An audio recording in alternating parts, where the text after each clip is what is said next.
to me, it's a tremendous amount of pressure. I'm willing to handle some pressure, but with family and friends money, I personally, probably not something that I would want to do, but a lot of people have done it successfully. You can raise money through family, friends, investors, where instead of this being an actual partner in the business who's signing a franchise agreement with you, because they're taking a level of risk when it's a partnership, right? They're typically signing the franchise agreement with you, personally guaranteeing, et cetera. But this is purely where you could raise money and pool together those funds, and then someone's essentially lending you that money, and then now you have the assets that you need to start at the business. Now, some people may go, well, it's not that easy to raise money. Well, look, if it was easy, everyone would do it. The goal of this is not to be easy. And if you're looking for easy, then you should not be an entrepreneur, because nothing about business is easy. So there's a phrase, I used to travel the country speaking for Tony Robbins. And one of the things that Tony would say is, it's not about your resources, it's about your resourcefulness.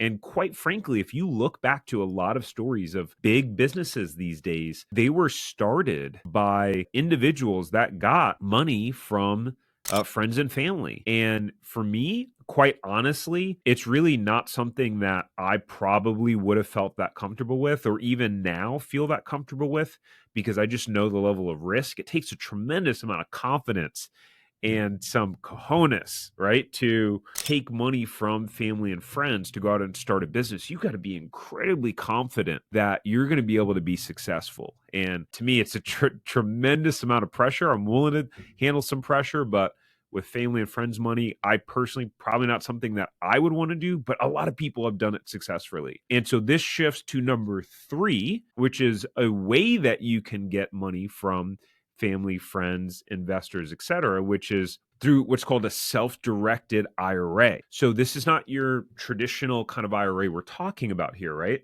What happens with the self-directed IRA is, let's play out this scenario. So let's say I have money in an IRA. Let's say that I have $500,000 in an IRA that I've been saving and investing my money into, right? And you come to me and you say, hey, Tariq, I'm looking to start up this business and I need some capital.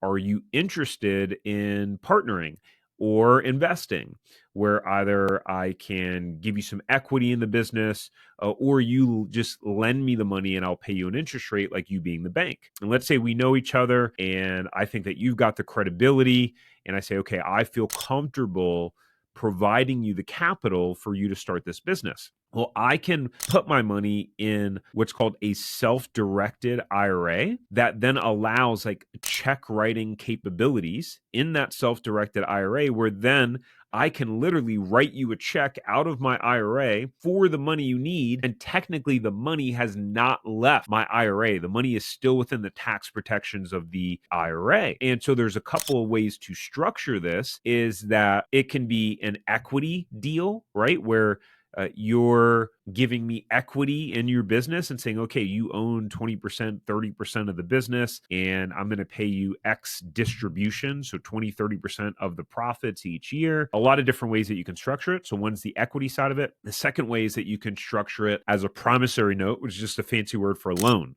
right? Which is similar to, let's say you just structured it the same way an SBA loan would be structured, which is I say, okay, I will lend you the money for 10 years. And right now, SBA loan rates, you're probably going to pay 11.5% for an SBA loan, but I'll lend you the money at 9%. And for me, the benefit that I get as the person with the money in the IRA is, let's say I'm saying, oh, the stock market's at all-time highs. I don't really want to put my money in the stock market.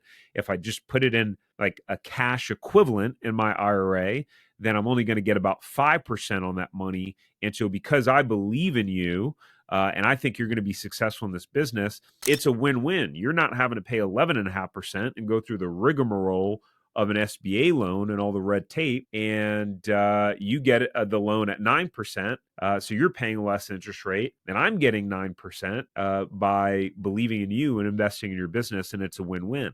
But again, this is still operating under the structure of my IRA. So as you're making those payments back to me, that money's going back into my IRA, those payments. And so not many people know about this. It's really cool. If you enjoyed this short clip from the podcast, you can check out another short clip right here Or if you want to watch the full episode of this podcast, you can watch that here.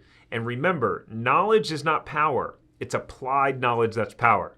Take care. Have a great rest of your day.